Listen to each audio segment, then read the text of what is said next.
Luis, ¿qué te parece si hoy nos dedicamos a conocer eh, a los que encabezan una empresa que se propone transformar descubrimientos en tecnologías y productos que puedan cambiarle la vida a la gente? Buen día, Eduardo. La verdad que es apasionante lo que nos van a contar. Sobre todo porque los que nos lo van a contar son personalidades muy reconocidas y francamente que honran esta pantalla. Por un lado, le estamos dando la bienvenida a Gabriel Rabinovich. A Gabriel, si uno le lee el currículum, puede pasar horas, pero hoy lo queremos mirar en un rol que es el de cofundador y scientific leader de Galtec, que esa es la empresa de la cual estamos hablando. Dejamos de lado que él es director del laboratorio de glicomedicina del IBIME, el Instituto de Biología y Medicina Experimental del CONICET, que es profesor de la UBA, que es egresado de la Universidad de Córdoba, y que es miembro de la Asociación de la Academia Nacional de Ciencias, es el asociado extranjero de la Academia Nacional de Ciencias de los Estados Unidos. Gabriel, es un honor que estés en nuestra pantalla y en nuestra entrevista. Y junto con él está Daniel Falcón, a quien los que los conocen saben, tiene una larguísima experiencia en Management, y que es el CEO ahora de Galtec. Bueno, gracias a los dos, y lo primero que nos tenemos que preguntar es, eh, ¿qué te parece si nos describen esto, que es el camino que va de una tesis doctoral a la creación de una empresa de base tecnológica? Es como un salto enorme. Hola, buenas tardes. Buenas tardes, Eduardo. Buenas tardes, Luis. Muchísimas gracias por esta entrevista. Bueno, para contarles 30 años en pocos minutos, en realidad todo comenzó en el año 1993, cuando durante mi tesis doctoral identificamos una proteína que en ese momento no sabíamos cuál era su nombre. Ahora sabemos que es galectina 1, es una proteína que se une a azúcares. Todas las proteínas que se unen a azúcares se llaman lectinas, que reconocen azúcares en la superficie de las células, de otras células, en este caso de linfocitos, y que traducen señales, que interpretan una señal dada por esos azúcares y que le dicen a la célula lo que tiene que hacer. Básicamente, una cosa que a nosotros nos inspiró mucho es ver que esta proteína suprimía la respuesta inmunológica. Era producida por algunas células del sistema inmunológico que se llaman macrófagos, y la función era suprimir, atenuaba la respuesta, paralizaba a los linfocitos, que son nuestro ejército. Básicamente esto sucedía en varias condiciones, varios escenarios de enfermedades. Y nos preguntamos para qué podía servir una proteína que nosotros tengamos circulando en nuestro organismo y que tenga la función de suprimir la respuesta inmunológica. Una característica que tenía esta proteína es que estaba muy aumentada, muchísimo más aumentada en células tumorales comparado con células normales. Entonces empezamos a explorar un poquito si podía tener un rol en cáncer. Lo que vimos es que había mucha más galectina 1 en los tumores cuando los tumores eran más invasivos, cuando eran más metastásicos, cuando eran más peligrosos. Y esto no sucedía en un solo tipo de tumor, sino en muchos tumores diferentes.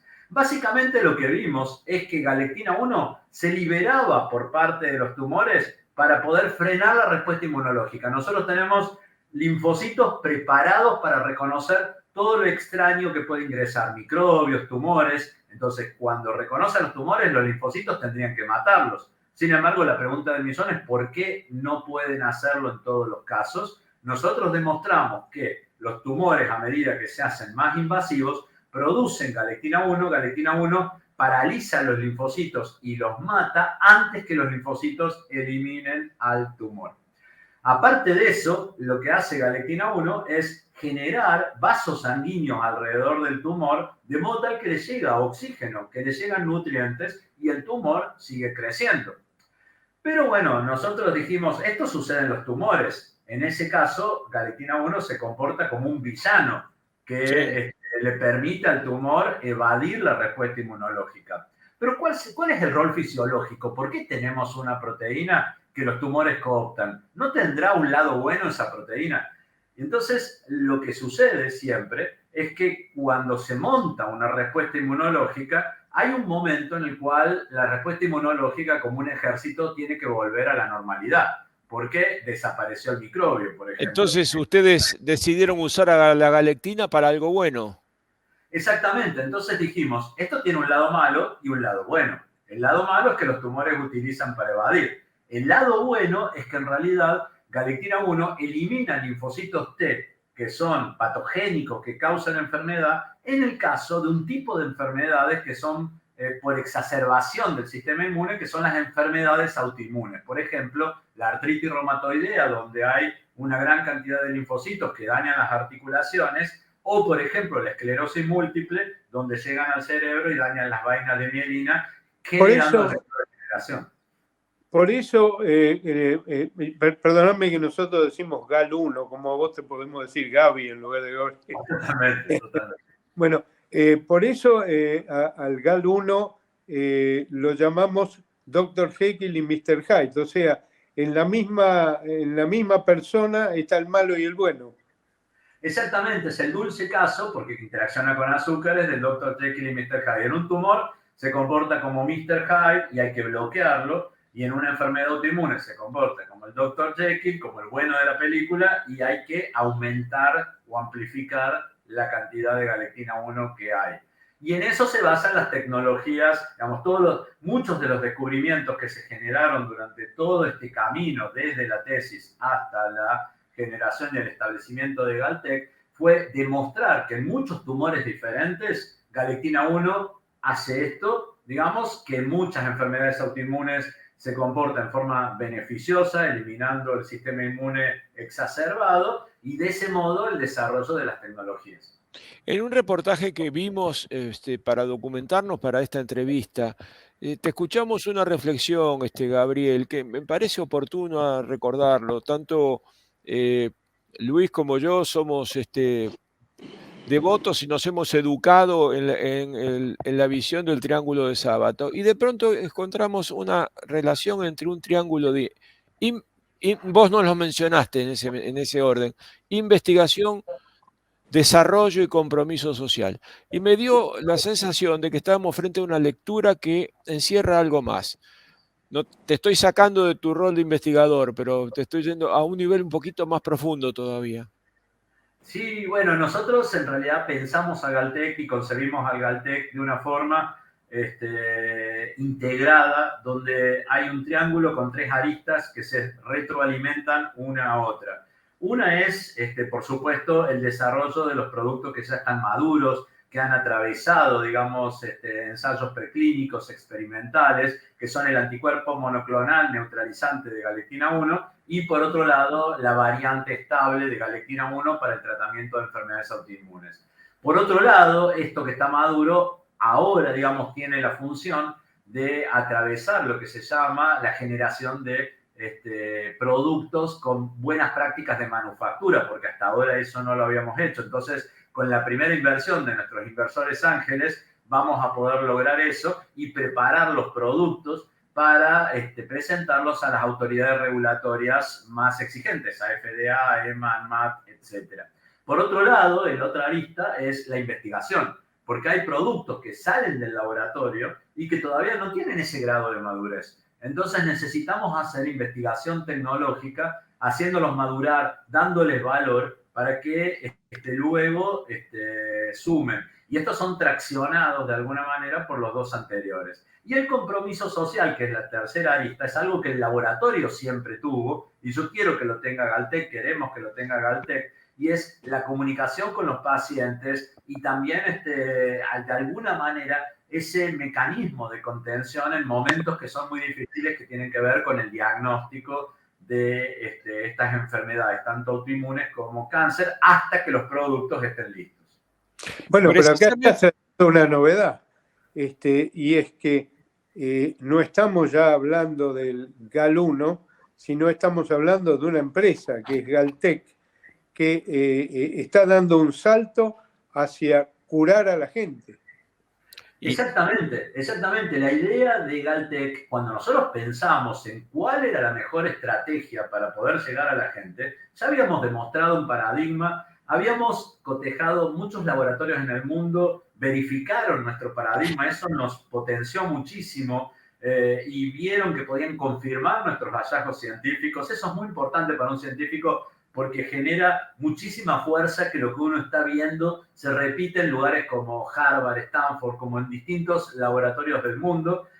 Y eso nos hizo pensar en que era el momento ideal para poder llegar a la gente, con un anticuerpo anti-galectina 1 en cáncer y con una variante de galectina 1 en enfermedades autoinmunes, particularmente esclerosis múltiple. Y eso nos hizo pensar cuál puede ser la mejor estrategia. Hay muchas formas, digamos, de llegar a la gente. Podríamos licenciar estos productos a una empresa ya establecida de productos, podíamos generar este EBT y la verdad es que lo que quisimos fue acompañar a los productos, acompañar a nuestras tecnologías, llevarlas de la mano, darles valor para que podamos asegurarnos que llegue a la gente, que no queden en el camino. Y ahí fui conociendo mucha gente que me ayudó a poder hacer Galtech. Y hay agradecimientos, muchísimos agradecimientos, desde el primero hasta el último, pero fundamentalmente a la gente que conforma hoy Galtech, ¿no? Que son Juan Manuel Pérez Sáez en la parte de investigación y desarrollo, Pablo Cockle en la parte operativa, Daniel Falcón, que lo tenemos aquí con nosotros, que es el CEO, que nos enseñó tanto de economía, que imagínense lo poco que sé yo de eso, y Kiyomi Mizutamari, que es la jefa de preclínicos, la directora de preclínicos, con la asistencia en química orgánica, en diseño, en síntesis, de Alejandro Cagnoni, que es un investigador de CONICET, también Karina Mariño y ahora también Mercedes Goy. Volveremos sobre tu equipo más adelante, pero ahora quería volver un poquito atrás y decir, si estuviéramos en una empresa tradicional, normal, común, no una empresa de base tecnológica, estaríamos hablando de producto. Ustedes arrancan con dos desarrollos, entiendo, uno sobre cáncer colorectal y otro sobre esclerosis múltiple. ¿Entendimos bien? Exactamente. Y vienen otros. Sí. Son dos tecnologías que surgen de la investigación. Uno es un anticuerpo monoclonal bloqueante de galectina 1 para cáncer en general y particularmente comenzando en cáncer colorectal porque tiene las dos características que de alguna manera sintetizan la acción del anticuerpo. El anticuerpo es antiangiogénico, o sea que disminuye la cantidad de vasos sanguíneos y por lo tanto es inmunoterapéutico porque estimula los vasos sanguíneos. Esa es una ventaja que tiene sobre otros productos que están hoy en día en el mercado para cáncer. Tiene la bendición o la bondad y el beneficio de dos productos en uno. Con lo bueno de que no tiene asociados menos efectos tóxicos porque es un solo producto que causa dos efectos. Y ahora una pregunta que va a los dos, al científico y al empresario. Lo que estoy preguntando es, ¿hacía falta crear una empresa de base tecnológica? Estamos hablando de una sociedad anónima. ¿Qué ventajas les da a ustedes, primero al científico, y qué posibilidades le ve el empresario a la creación de una empresa, ya no un organismo un organismo estatal universitario de investigación? Bueno, en realidad cuando yo lo conocí a Gaby y me puso, digamos, al tanto de sus avances científicos, la verdad que me enganché rápidamente en la idea de ayudarlo a llevar esto adelante y analizamos, por supuesto, todas las posibilidades. Una posibilidad era licenciar la tecnología y la otra, para simplificar, la otra alternativa era crear una compañía. El tema es que sabemos que el desarrollo de medicamentos es un camino largo, ¿no es cierto?, muy lleno de dificultades y la verdad es que se requiere, digamos, superar muchos obstáculos. Nos pareció que... Entre otros el financiamiento para sortear una fase 1, fase 2. Exactamente, a eso iba, digamos. Si uno lo quiere resumir en pocas palabras, el desarrollo de medicamentos es intensivo en capital y de alto riesgo. Y demanda determinada cantidad de tiempo. Entonces, básicamente se requiere, digamos, ir superando obstáculos y se va desarrollando por fases. Nos pareció que licenciado en tecnología por ahí era la salida más simple, pero no necesariamente la que nos llevaba al terreno al que nosotros queremos llegar, que es llegar al paciente. Porque, repito, es un camino donde hay que superar obstáculos permanentemente, ¿no es cierto? Y mirando un poco cómo se financia esto en el mercado internacional, vimos que contábamos con los atributos necesarios como para poder hacerlo, que básicamente es tener digamos, medicamentos muy innovadores, como son los que ha generado Gabriel, tener las patentes que estén patentados. Las patentes son del CONICET y nosotros como empresa de base tecnológica tenemos la licencia para desarrollarlos. Después, ¿no es cierto?, hay que tener un buen equipo de científicos atrás para poder desarrollarlo, cosa que también pensamos que teníamos. Consecuentemente, tomamos la decisión quizás más desafiante, pero en la cual nos sentimos cómodos, que es, dijimos, ¿por qué no lo vamos a poder hacer nosotros? Normalmente, ustedes saben que un medicamento atraviesa distintas fases, digamos, desde su desarrollo, ¿no es cierto? Hay que atravesar una fase preclínica y 3 fases clínicas, ¿no es cierto? Normalmente esto se financia por fases. Nosotros tenemos 2 medicamentos que estamos desarrollando, como describió Gaby recién. Estamos en fase preclínica muy avanzada y en unos meses esperamos ya conseguir lo que se llama el IND, que es una suerte de reconocimiento para un producto nuevo en desarrollo, para poder utilizarlo en pruebas clínicas en humanos. Estamos apuntando a que nos validen los principales organismos internacionales en materia de control de este tipo de desarrollos, que son básicamente la FDA, la EMA y por supuesto la ANMAT. Bien. Daniel, ustedes tomaron la decisión de jugar directamente en las grandes ligas. Ustedes se están enfrentando a la Juve y al Manchester United todos juntos. Bueno, digamos, la verdad es que sí, pero estamos haciendo nuestro camino y pensamos, digamos, que podemos llegar a ganar la Champions, pero obviamente no estamos exentos de tener que atravesar un camino de mucho esfuerzo y de sobreponernos a muchas adversidades, ¿no? Como es siempre el desarrollo de nuevos medicamentos. Yo quiero agregar también que todo esto no fue de un día para el otro, digamos. Fuimos realmente durante casi 10 años averiguando historias y viendo historias de cómo productos del tipo nuestro, anticuerpos monoclonales o biotecnológicos que habían surgido de laboratorios importantes del mundo, habían llegado a una fase 2, a una fase 3. Y la mayoría de mis colegas lo que me dijeron es muy importante que vos los mantengas, que vos estés al lado, que generes valor, que los veas madurar, para que no queden en el pipeline de una empresa que a veces no le va a dar la importancia que tiene.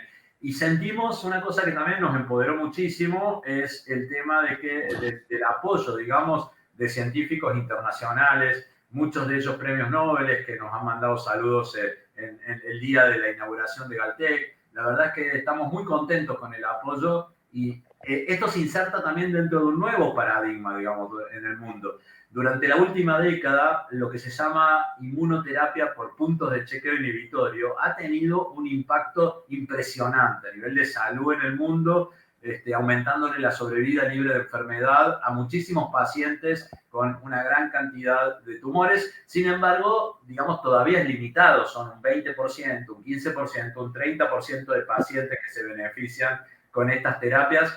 Nosotros creemos que con los antigalectina 1 particularmente, vamos a poder dar muchas más oportunidades a pacientes de beneficiarse en su tratamiento por inmunoterapia, dándole lugar a un nuevo paradigma que es el de los glicocheckpoints, el puntos de chequeo dulces, que no somos los únicos que estamos trabajando en el mundo, sino con otras lectinas, con otras proteínas de unión a azúcares, hay otras empresas que se están armando y yo creo que va a ser probablemente lo que vamos a ver en el futuro, la combinación de los clásicos con los nuevos, con los glico checkpoints.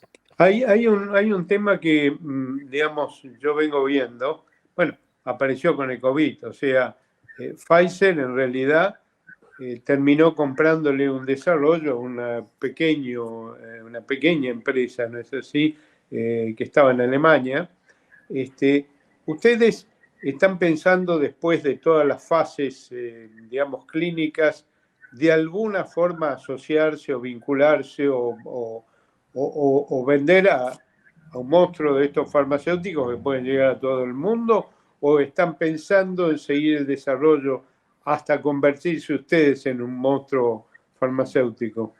Bueno, en realidad nosotros lo que queremos es llegar a los pacientes. Ese camino es un camino, obviamente, como decía antes, que no está exento de dificultades. No es muy común que pequeñas empresas biotecnológicas terminen llegando con su producto al mercado, sobre todo porque en los mercados internacionales se requiere una estructura comercial y de marketing muy importante que normalmente las empresas pequeñas no pueden acceder. Lo que nosotros vamos a ir viendo a medida que vayamos superando las fases es cuál es el camino que más asegura, ¿no es cierto?, la llegada al paciente, que es lo que nos obsesiona a mí, pero mucho más a Gaby, ¿no es cierto? Entonces, en cada momento iremos mirando cuál es el camino que nos... Vamos a tener en algún momento que hacer alguna empresa de las farmas grandes, porque no hay ejemplos de pequeñas empresas biotecnológicas que hayan llegado con su producto al paciente. Sí,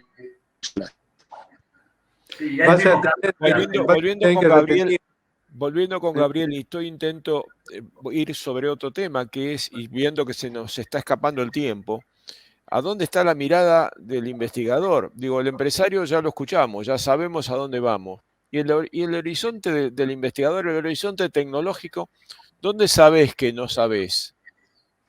Bueno, esa es una excelente pregunta. En realidad, Caltech tiene una visión muy amplia, un horizonte de llevar a la gente todas las investigaciones asociadas a las interacciones entre galactinas y glicanos. Aunque nosotros, como les mencioné, tenemos preparados ya con ensayos preclínicos hechos estos dos productos, estas dos tecnologías, estas dos plataformas que son el anticuerpo antigalactina 1 en cáncer y, por otro lado, la variante de galactina 1 estable para enfermedades autoinmunes, hay un conjunto de otras tecnologías que vienen un poquito más atrás y que necesitan madurar mucho más, pero que van a ir siguiendo, todas asociadas a estas interacciones y estos complejos entre galactinas y azúcares. Hay muchísimo por hacer. Nosotros escribimos recientemente una revisión para Nature, para la revista Nature Reviews, sobre todo nuestro trabajo sobre el potencial y sobre el potencial que hay en el mundo, porque hay 15 galactinas diferentes. O sea, nosotros trabajamos en una en particular, pero tenemos ahora becarios en el laboratorio que están trabajando en galactina 2, en galactina 7, en galactina 4. De todas ellas estamos generando tecnologías que van a ingresar después a los desarrollos de Galtech. Y ese es el horizonte, tener un conjunto y un abanico de productos que capitalicen en estas interacciones para poder llegar a la sociedad. Y ahí me viene otra pregunta, y perdón, pero veo que el tiempo se nos está escapando, pero la sustentabilidad de Galtech está basada en el talento. ¿Y qué estás viendo sobre el talento, Gabriel? Digo, tu mirada hacia el futuro. Bueno, nuestra idea es que vaya cada vez poder captar y atraer al mayor talento argentino, latinoamericano, poder interaccionar cada vez más también con el mundo y poder internacionalizar todo esto y poder realmente aprender de todos los que llegaron con productos que le cambian la vida a la gente. Esa es, digamos, para nosotros el leitmotiv es dar oportunidades y cambiar la vida de la gente. Y eso es lo que queremos hacer y atraer a todos los talentos médicos que vamos a necesitar para el diseño de ensayos clínicos, talentos tecnológicos para poder generar tecnologías aún más sofisticadas todavía, basadas en estas y capitalizando en estas interacciones. Así que yo creo que va a ser un crecimiento y lo que auguro, y le voy a poner la misma energía que le puse a la generación de conocimientos a partir del paradigma, le quiero poner en este momento junto al excelente equipo que me rodea, que me enseñan muchísimo cada día para poder cerrar este círculo virtuoso, que también va a ser un círculo virtuoso para el Estado, porque hay un convenio excelente tanto con el CONICET como la Fundación Sales, que con esta propiedad intelectual que nos licenciaron, ante distintos hitos que vamos a ir cumpliendo, vamos a poder hacer un retorno, devolviendo de alguna manera al país lo que el país nos ha dado durante tantos años en becas, en subsidios, y a nosotros nos llena eso de alegría poder de alguna manera hacer ese retorno. Repitiendo de alguna manera el modelo virtuoso de Israel. Luis, tus palabras finales y la despedida. No, simplemente poner a disposición de Galtec y de ustedes personalmente a Nova Tecnología y a todos los contactos que estamos generando con Nova Tecnología, por ejemplo, Venture Capital, otros científicos, etcétera. O sea, que nos usen. Muchas gracias, muchas gracias. Gracias por el tiempo y gracias por invitarnos a la entrevista. Un placer. Y sobre todo que nos usen para seguir manteniendo viva la llama de la innovación basada en la ciencia y la tecnología. Lo subrayo porque son momentos de hacerlo. Gracias a ustedes y siempre lo decimos, no bajen los brazos, de ninguna manera. Lo tienen prohibido. Muchas gracias.